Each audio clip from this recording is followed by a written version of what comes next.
এখন রিমান্ডে গিয়ে বলছে আমরাও ছাত্র আন্দোলনের পক্ষে ছিলাম, আমাদের কোনো দোষ নাই, আসলে আমরা তো নিষ্পাপ ধোয়া তুলসী পাতা ছিলাম, কিন্তু আমাদের ওই নেত্রীটা না ভালো ছিল না, এজন্য সে আমাদেরকে দিয়ে আকামগুলো করিয়ে নিয়েছে, না হলে আমাদের মতো হাসান বসরিকে এই যুগে পাওয়া যাবে। এক একজন এমন ইমোশনাল ডায়লগ মারা শুরু করেছে না, জিনিসটা এমনই, যখন সবল থাকে এক একজনের কি ভাব, আর যখন দুর্বল হয় তখন আর তাদেরকে খুঁজে পাওয়া যায় না। এখন তো বাংলাদেশে মনে হয় যেই কয়েকজন সবচাইতে বেশি আলোচিত, এর মধ্যে একজন আছে না সাবেক স্বরাষ্ট্রমন্ত্রী লুৎফুজ্জামান বাবর। আমরাও যখন ছোটবেলায় ছিলাম ওই সময় তো সে স্বরাষ্ট্রমন্ত্রী, চুলগুলো দেখে তার কাপড় চোপড় দেখে সব যুবকরা গর্ব করতো, আয় মন্ত্রী থাকলেই না একজন আছে।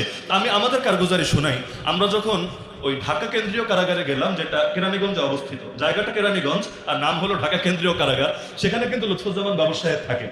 এখন লুৎফুজ্জামান বাবু সাহেবের জামানায়, মানে সেই 2001 থেকে 6 সালে, সেই সময় কিন্তু বাংলাদেশের অ্যাপ গঠন হয় এবং জঙ্গি দমনের এই খেলা শুরু হয়। তো এখন কিছু তো তারা এটা ঠিক আছে যে তাদের দৃষ্টিতে যারা জঙ্গি সন্ত্রাসী তাদের নিধন